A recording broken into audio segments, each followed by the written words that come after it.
Hello and good evening. My name is Dominic Guadagnoli. I am the program manager for the Shellfish and Water Quality Program. We appreciate you participating tonight. To the left of me is Alex Metz. To the right is Casey Kinstall and Michael Mock. We are all working together in the Shellfish program and have two things tonight in the agenda. We have a presentation that we would like for everyone to view. Tells you about our program and also explains to you some of the items that we have coming up, in particular the mariculture zone that we would like to describe tonight, and then also garner your feedback for those of you who have any questions or comments. We would like to receive those after the presentation. So after the presentation is over, we'll give everyone directions as to how we would like to address everyone's comments. You ready for the video? And we'll be showing the video here shortly. So please tune in, and we'll see you shortly thereafter.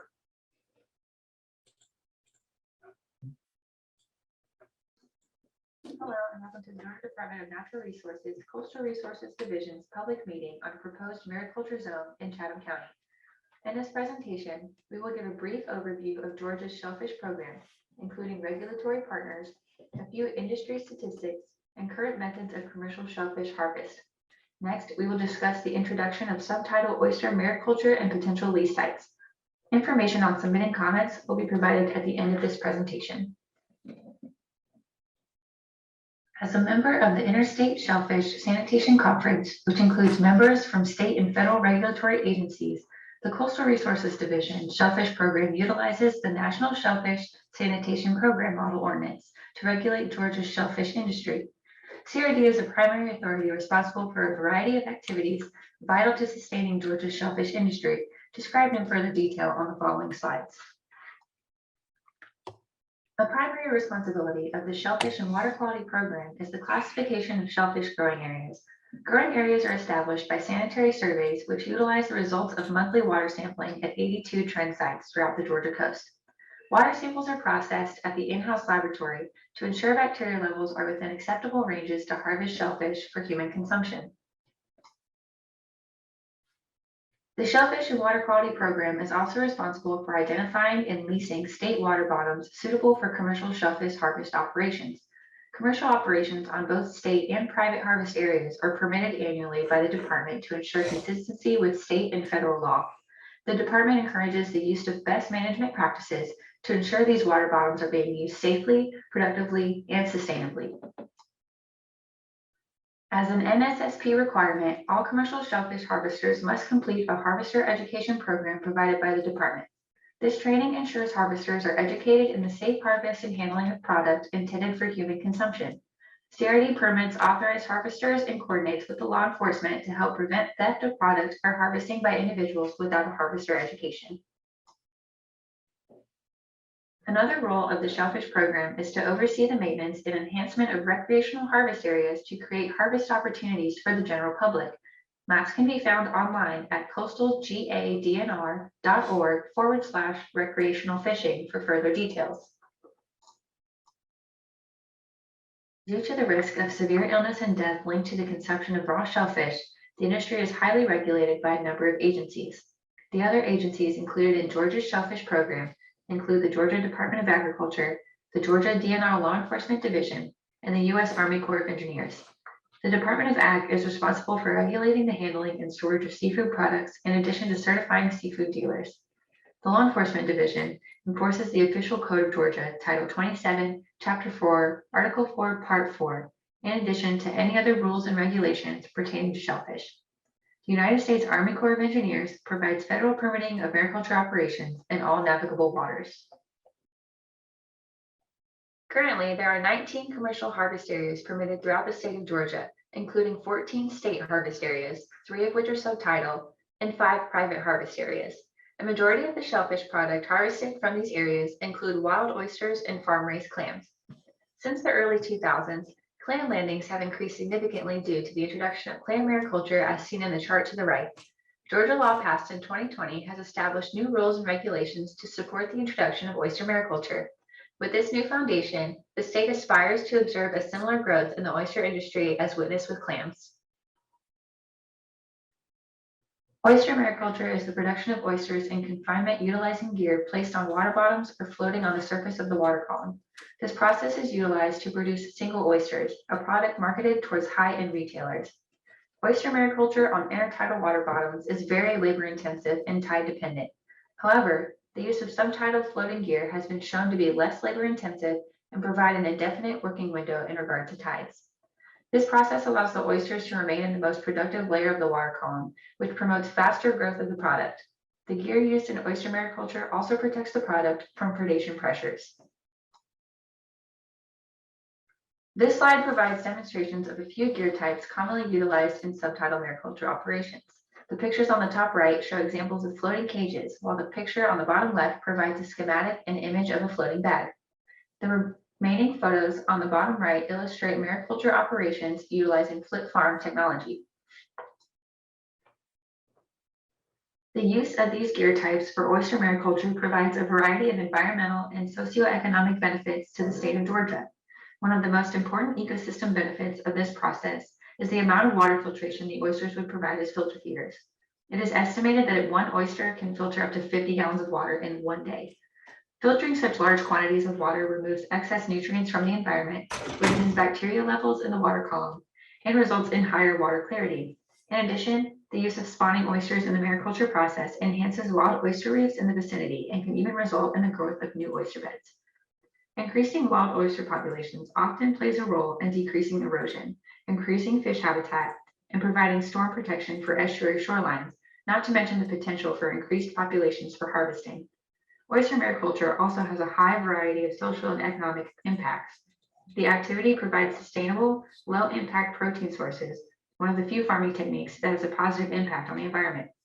It can also provide jobs and stimulate a local economy. Additionally, the increasing popularity of oyster farming has the potential to increase tourism, which can provide a boost to local farms and restaurants. Oyster mariculture also has its challenges, many of which have come to attention with its introduction in other states. The allocation of public land and water for private use has the potential for impacts to navigation, recreation, and residential viewsheds. Additionally, sighting harvest areas are often restricted by law and have site-specific permitting requirements. The gear utilized can also impact threatened or endangered species and their critical habitats. Finally, compliance and enforcement can be difficult when harvest areas are widely dispersed throughout remote areas, making it difficult for law enforcement to patrol the areas in an effort to prevent theft and encourage safe harvesting techniques. In an effort of due diligence, CRD has taken many precautions to address those challenges. The DNR board rule has set requirements for lease siting as follows. Any boundary of a subtidal water bottom lease shall not be within the following: 150 feet of a federal project, 50 feet of an existing commercial, community, or private dock, and 50 feet of a shoreline at mean low water. Leases must also be compatible with the following: critical habitat for marine, threatened, or endangered species, bait shrimping zones, and heritage preserves. Before citing a subtidal water bottom lease, the department shall evaluate other conditions such as areas with known pre-existing or historical commercial, recreational, and private uses of the waterway, areas where property owners may exercise riparian rights to construct docks or marinas, and areas of dynamic shorelines and shoaling.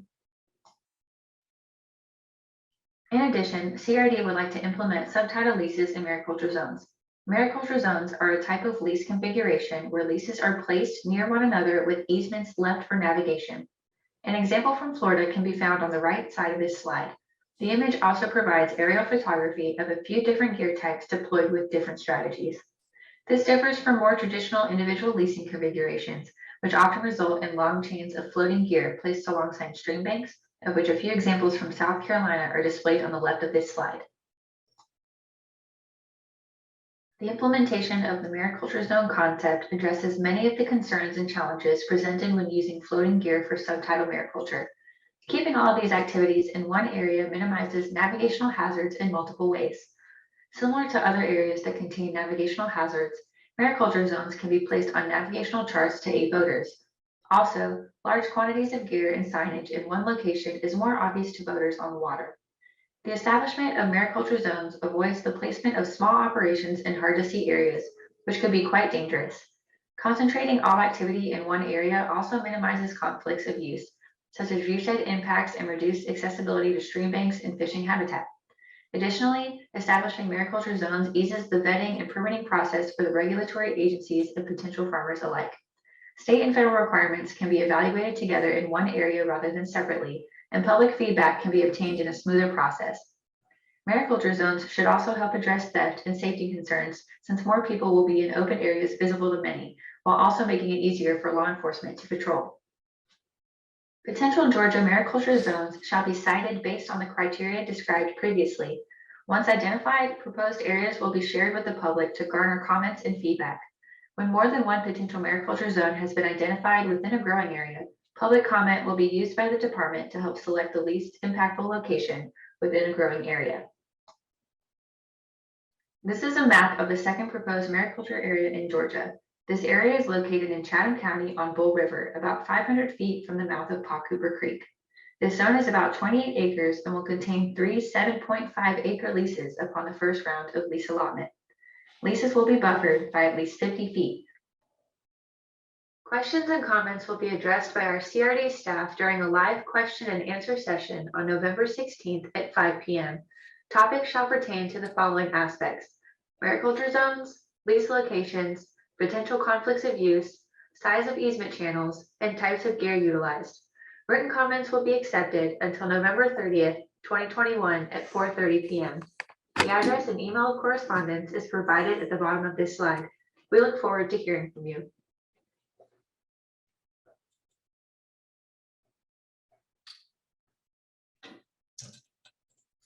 Thank you for your participation and for viewing the video.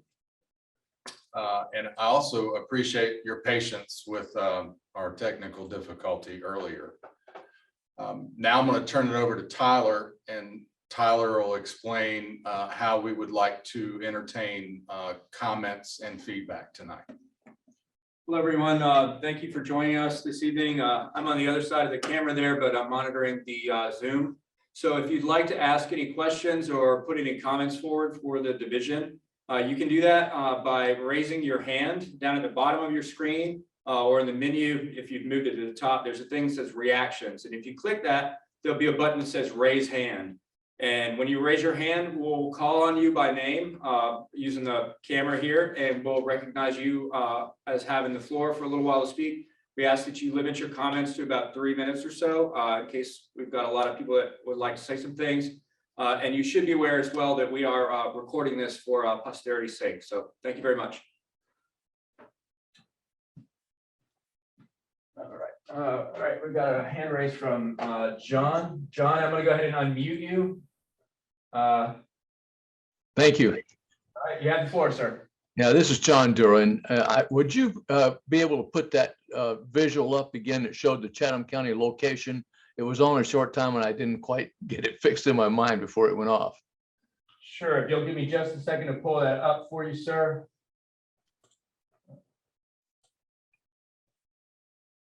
Let's see, let me share that with the group again.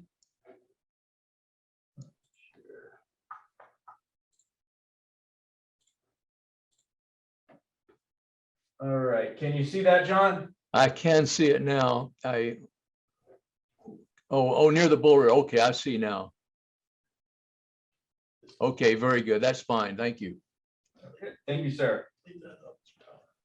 It's a good presentation. Thank you, sir.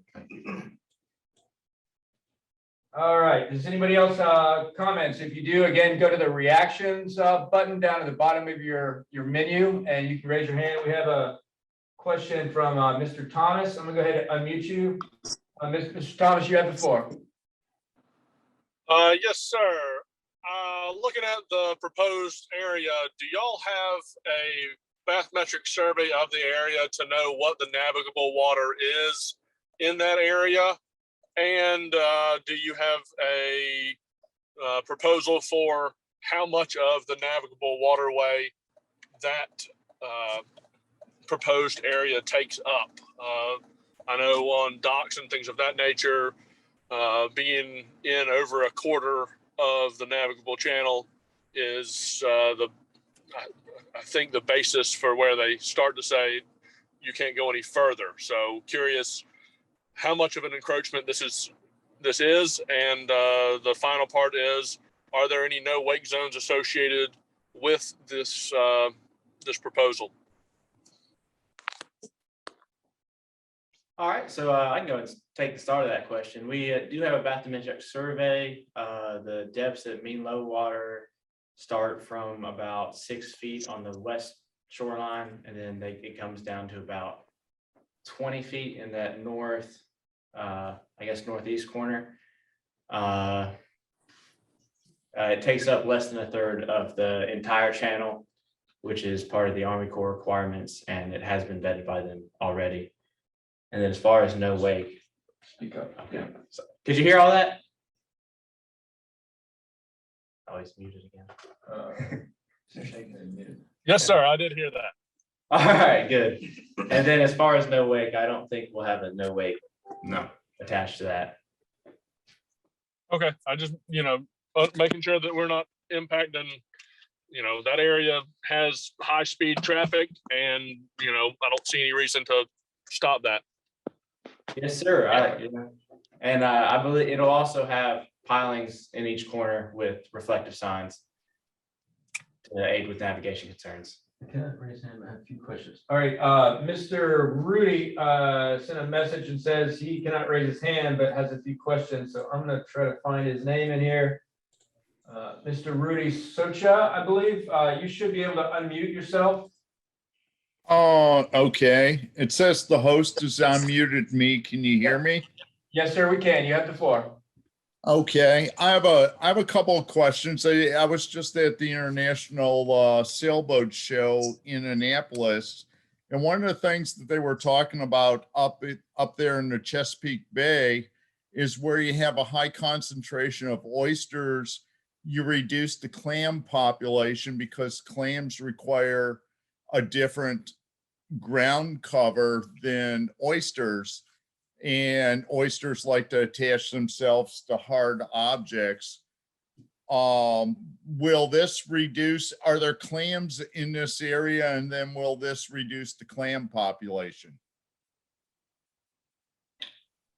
So just as a point of clarification, this zone that we're describing is the intent is to support floating gear, specifically floating gear for oyster farming.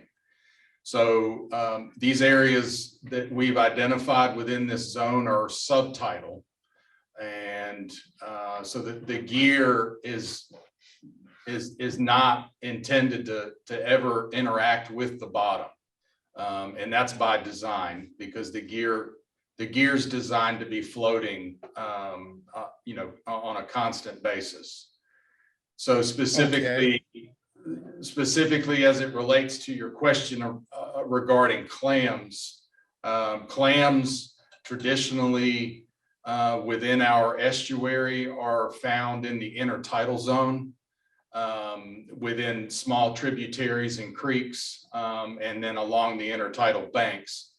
So I don't think that that we would see any negative interactions along our coast.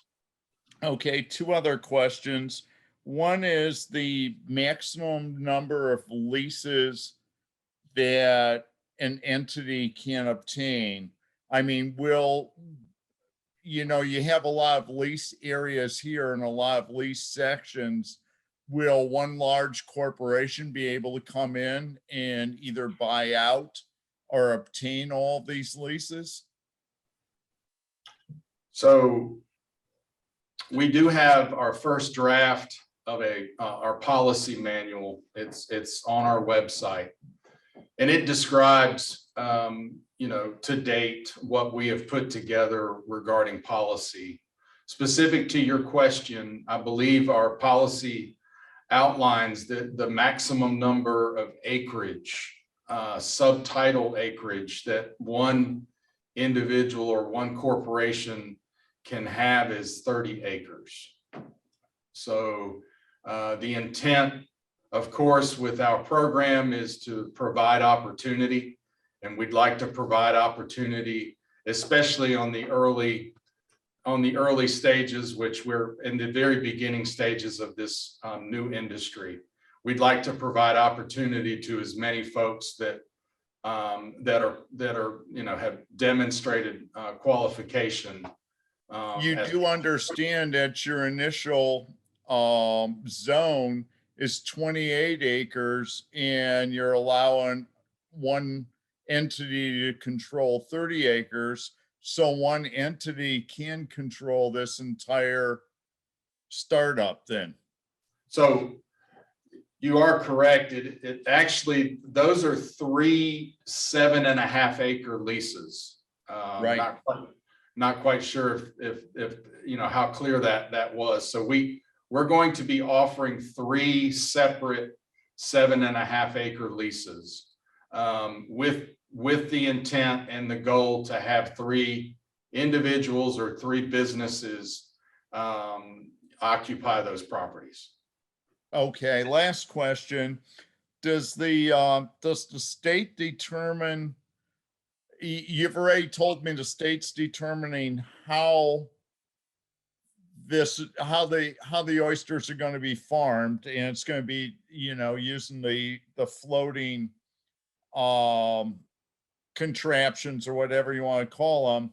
But is the state mandating who the manufacturer is of the devices to be used within each zone?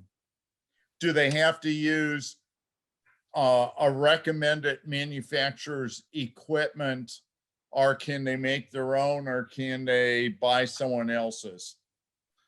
So we are not requiring or prescribing what type of specific gear a grower decides to use. So that is open market. Whatever they decide to use, they are welcome to propose in their mariculture shellfish mariculture permit application, which is what we use to essentially establish and start the permitting process for what they have chosen for gear and anchoring and all the details regarding their operation. Okay, thank you for answering my questions. Yes, sir. All right, we have one other question that came in through the chat from Mr. John. He asked, will there be a bid process to award the leases? Dominic. So specifically, and it is actually stipulated in our new code section, our subtitle leases are awarded using a lottery system. And the lottery system is based on it's a priority system where individuals that apply and can apply with priority points. And again, this, what I am describing is described in detail in our policy manual. For sake of time this evening, I would direct you to that policy manual where it does describe in detail how the lottery works and how the priority points are vetted in the process. And we'd be happy to answer any additional questions that you have. Mr. Newsom, you've been patiently waiting. Thank you, sir. Go ahead, the floor is yours. You should be able to speak now.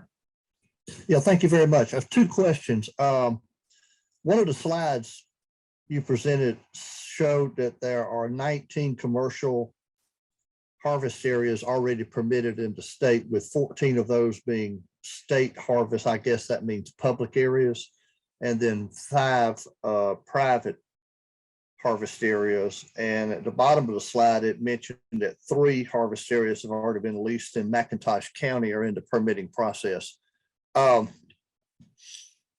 is that information available online as far as where these 19 areas are? So we do have some information available in the form of a map as far as anchoring further away from shellfish areas. So you can kind of see where they're located from that. Right now, we're actually working on a dashboard that will show all of our leases and some information on them as well, but we're not quite ready to release that yet. Okay, so I guess that kind of leads me into my next question. Is navigation being affected by harvest areas that have been designated but not permitted?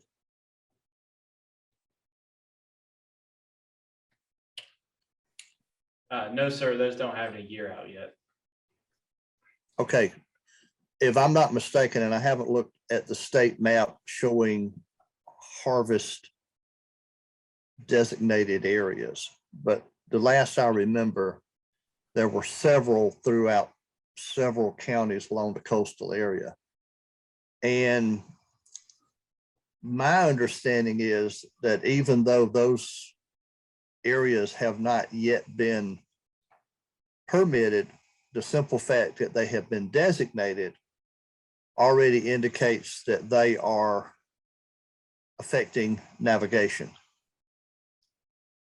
At least that's the understanding of boaters that I have spoken to, and my understanding also. Now, I can fully understand that once an area has been permitted, and once it's been leased or leased and permitted, whatever the process is, that at that point there'll be some type of navigational aids installed. The information will be added to navigational charts. And at that point, boaters will be able to understand where they may or may not conduct acts of navigation. Is that correct?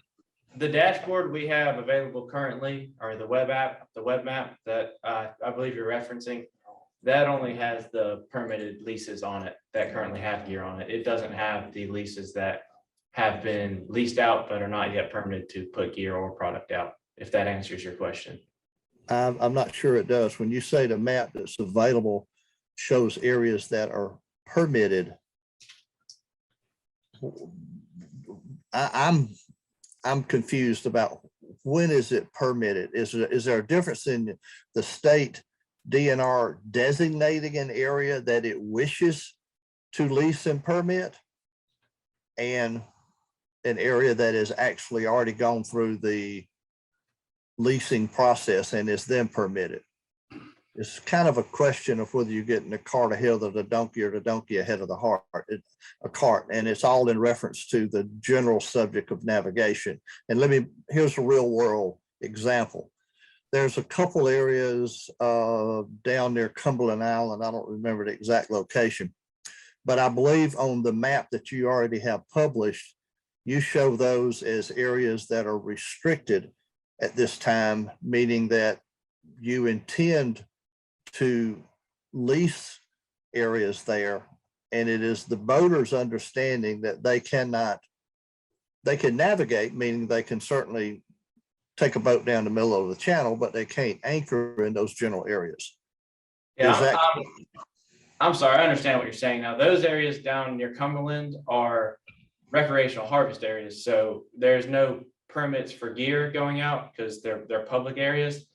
There's no gear deployed at all, but there are people can harvest from those areas at any time, so they are eating product from those banks, and there are signs out there marking them. If that answers your question. Okay, that helps a lot. I wasn't aware that those were public areas down at Cumberland. I thought they were areas that would eventually be leased, but I haven't looked at what resource you have online in several months, so I'm not really sure. But are those public areas well, let's just keep using the Cumberland Island example. Are they part of the 19 or excuse me, are those part of the 14 state harvest areas that we're speaking of? No, sir. Those 14 state harvest areas are commercial harvest areas. And those are actively leased and they're actively leased. and they're intertidal.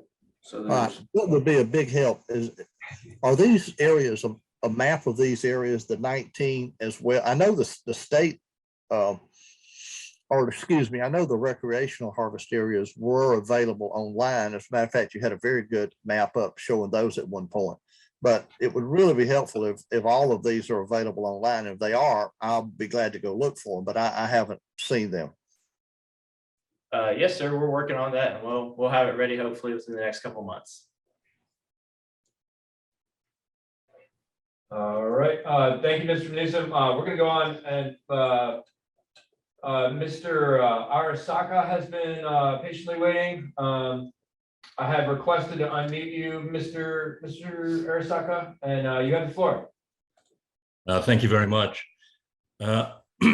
Along the same line of questioning that James just ran by you guys, as I understand, the approval process for a shellfish harvest area contemplates when it's subtidal and in navigable waters that the U.S. Army Corps of Engineers has to permit that. And I'm wondering if you can direct me to all the areas within the state of Georgia where USA's has given that approval.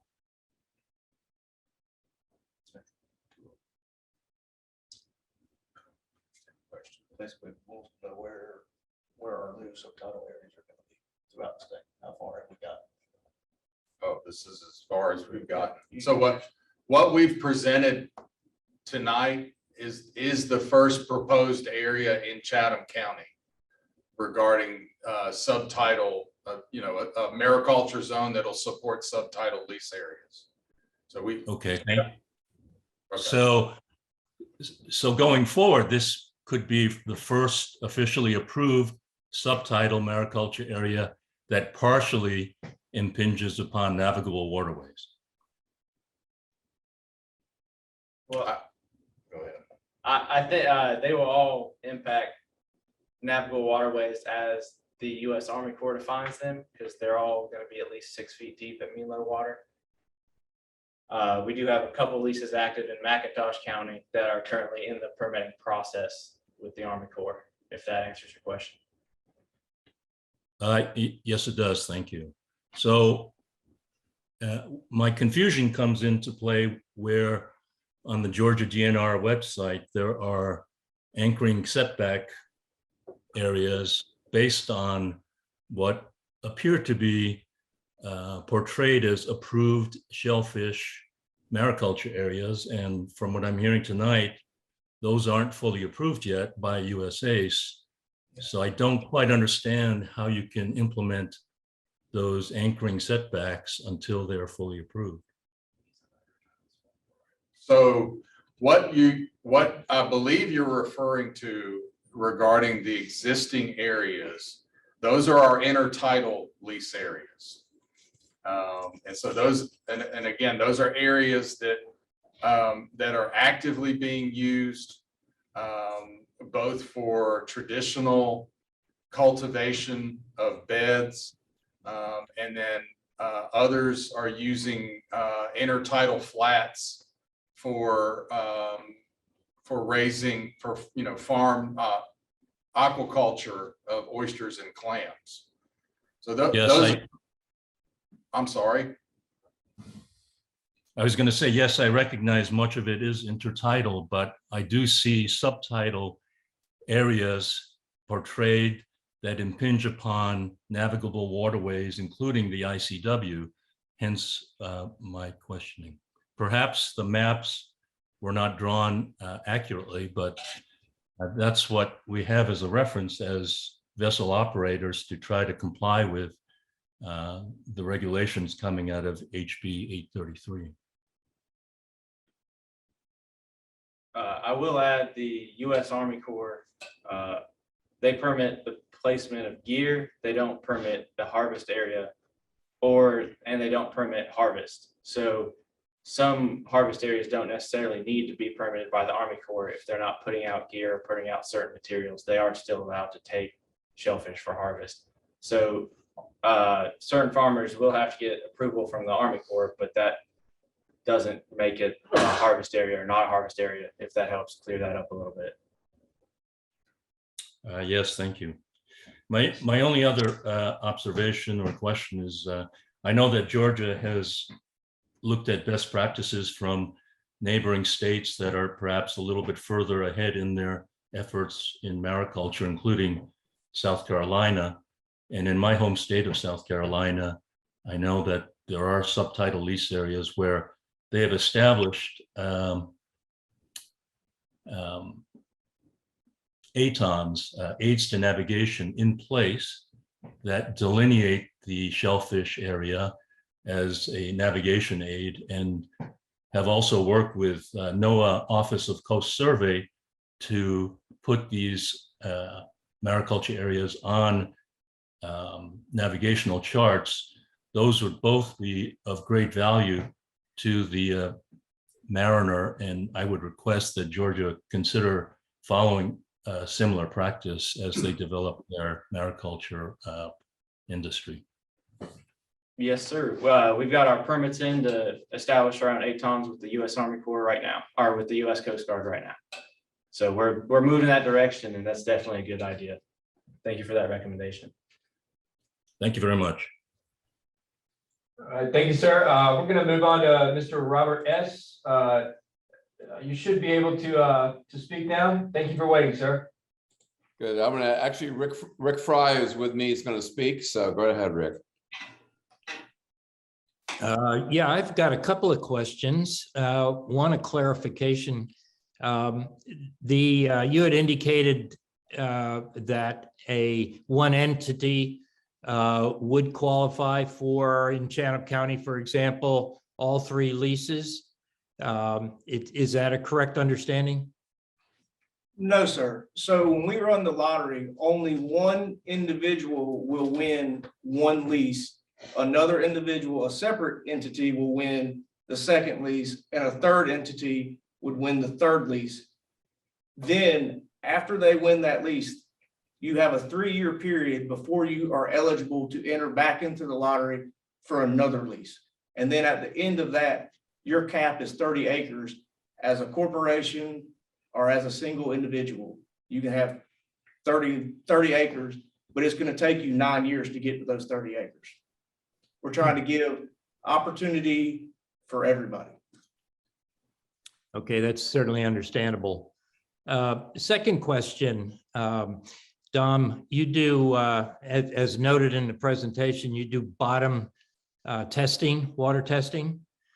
I'm wondering, since we're looking at subtitle leases here, do you plan to change your traditional testing protocol to do more surface water testing? So I guess point of clarification, all of our sampling is surface currently. So it's within the the top meter. Okay.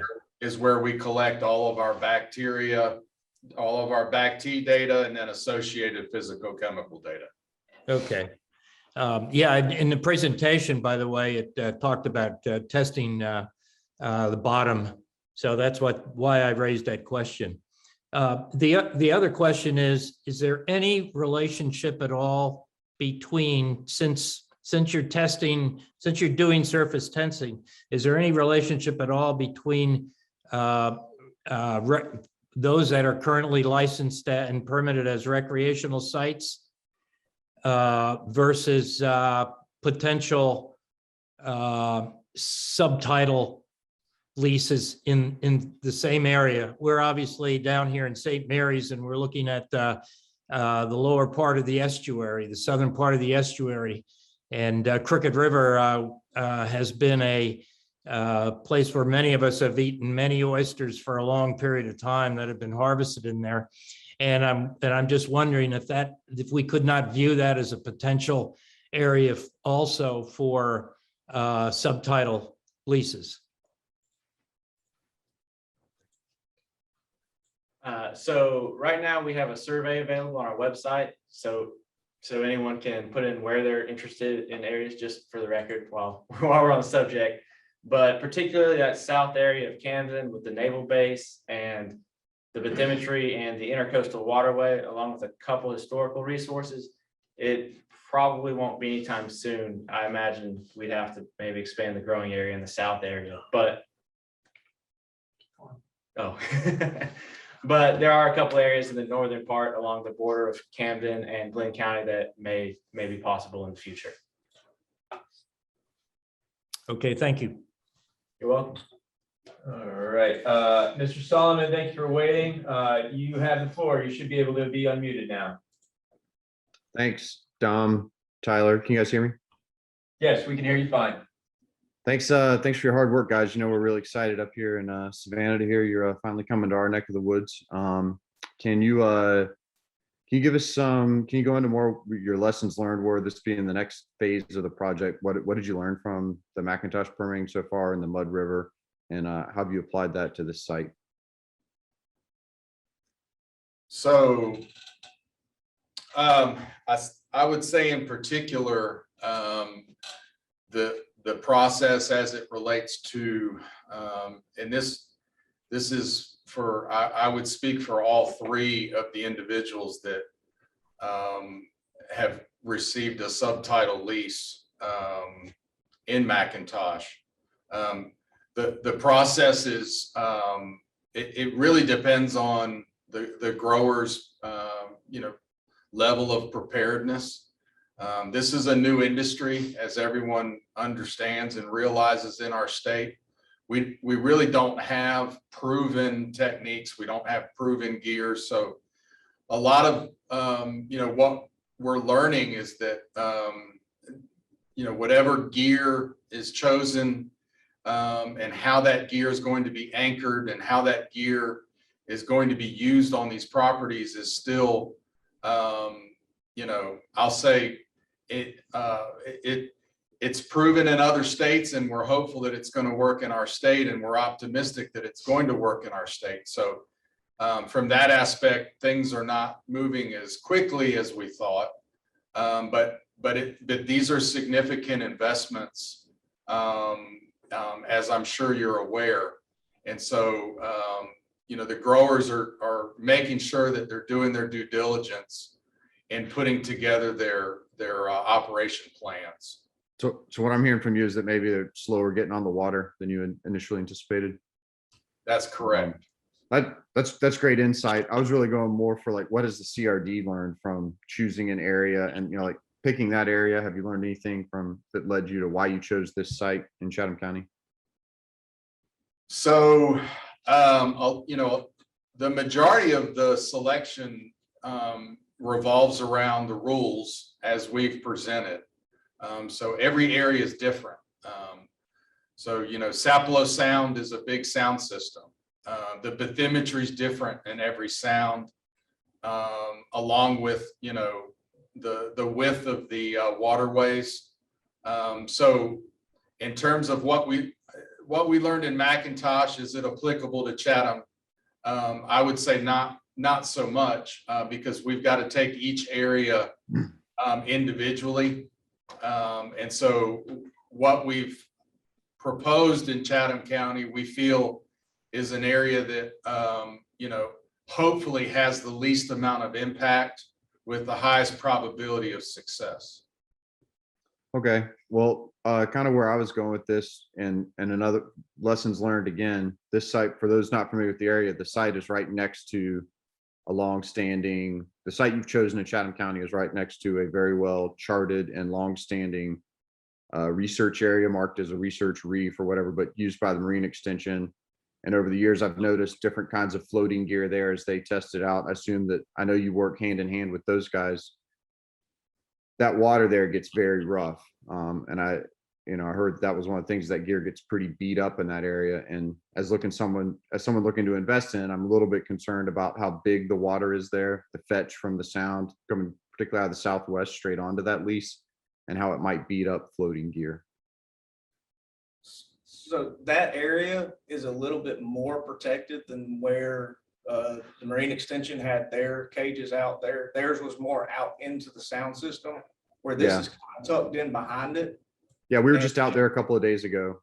Yes, sir. Driving around on And if you add all the layers of, say, where you can't go, Yeah, it really minimizes where you can go. Yeah, once you take into account federal projects, bathymetry, state heritage areas, the possible areas, oh, and the growing area where, you know, you have acceptable bacteria levels.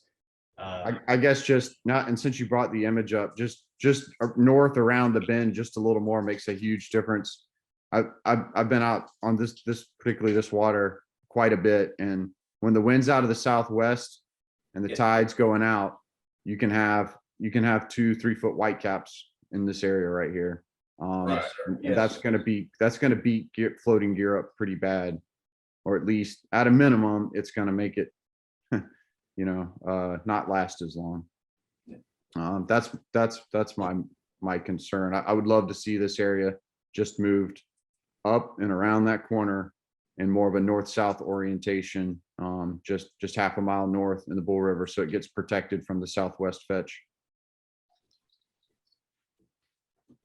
You got the symmetry there. All right. Yeah.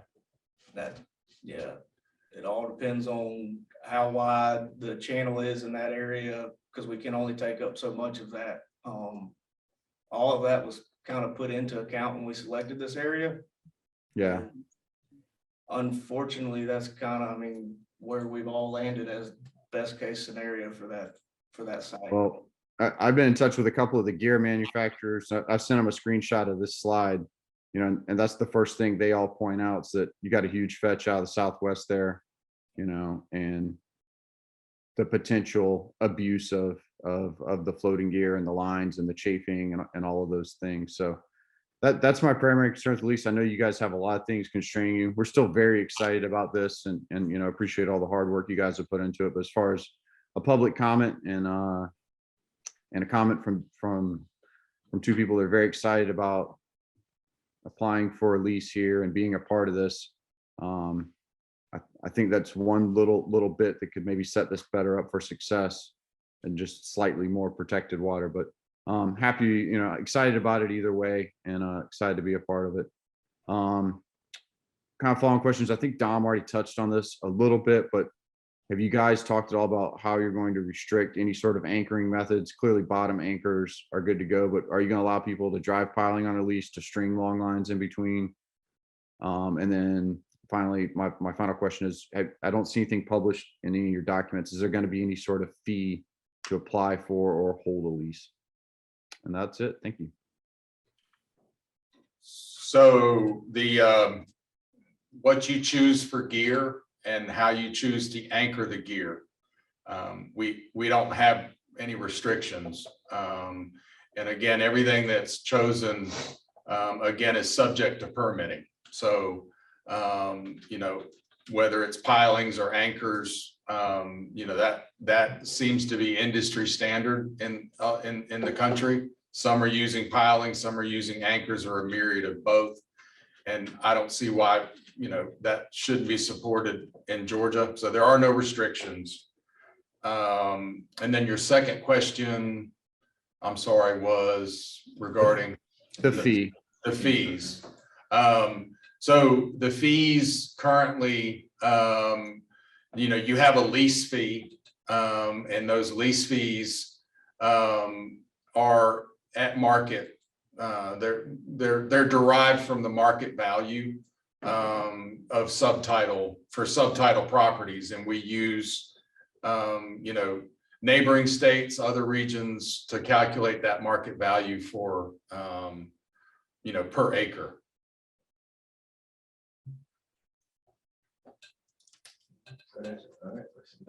All right, Mr. J, I'm gonna go ahead and unmute you. You have the floor, sir. Thank you for waiting. Well, thank you. Can you hear me, my friend? Yes, sir, we can. Well, thank y'all. And by the way, this is Jesse. This is Representative Jesse Petry. I've been listening, and I just want y'all to know how much I appreciate Dom, you, and all of my friends there at DNR allowing this kind of public input. This bill was important to me. Passing it was important. We want to see this industry take off. And my hope is certainly I want to see it in my home county. I appreciate that y'all are looking at all the different issues and hearing input from all of our folks.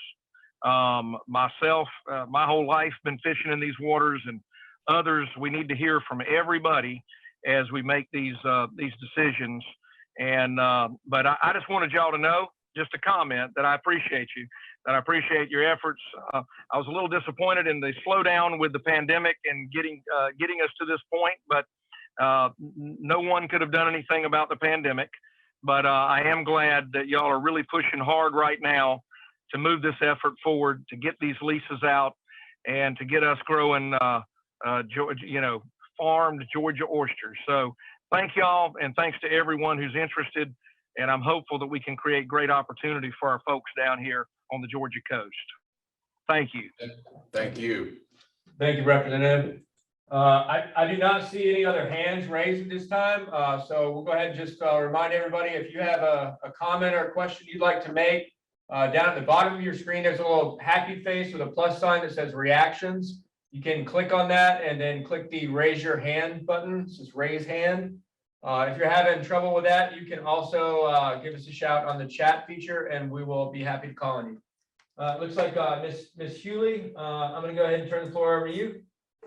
You have the floor. Hello. I just wanted to, how are y'all?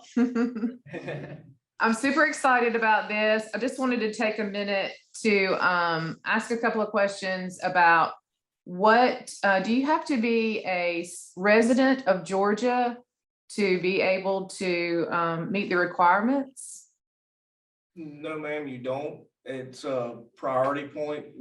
There are a short little list of requirements to get into the lottery.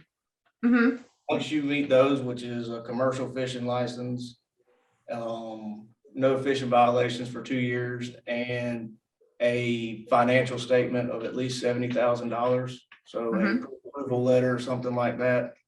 Once you meet those standards, you're in the lottery. And then if you're a state resident, you get a priority point.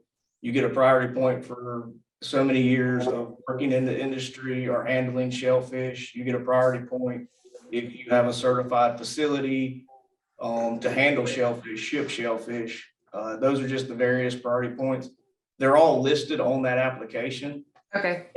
And there's a guidance document that comes with that application that kind of lists out what we're looking for and what would fall into that category.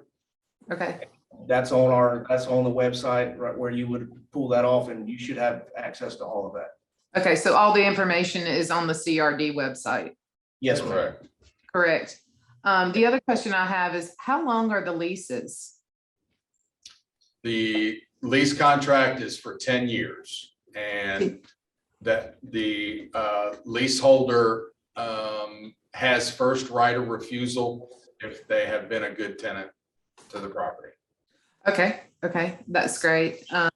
The other question I had was harvesting. Are there going to be specific times during the year seasonally that you can harvest, or is that restricted, or how is that going to work? So currently, we have a season for oyster harvest. The season is based on intertidal resource. So all of our beds are intertidal. With subtidal farming, just the same as many other states, the desire is to make summer harvest available. Closed season harvest is what we would call it. We have a validation study that is slated to start this spring. It's a joint study that we're doing with the University of Georgia staff, along with Georgia Department of Agriculture and our staff. The goal of the study is to look at baseline levels of Vibrio bacteria in our animals. The study will be done with animals that are raised in floating gear. So it'll give us a reference point.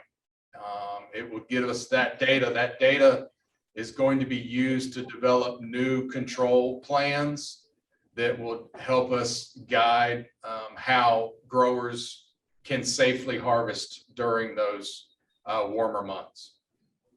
Okay, but I know initially, I guess a couple of years back, when I first heard about this, there was some folks in the business concerned about not being able to harvest and be competitive with our neighboring states.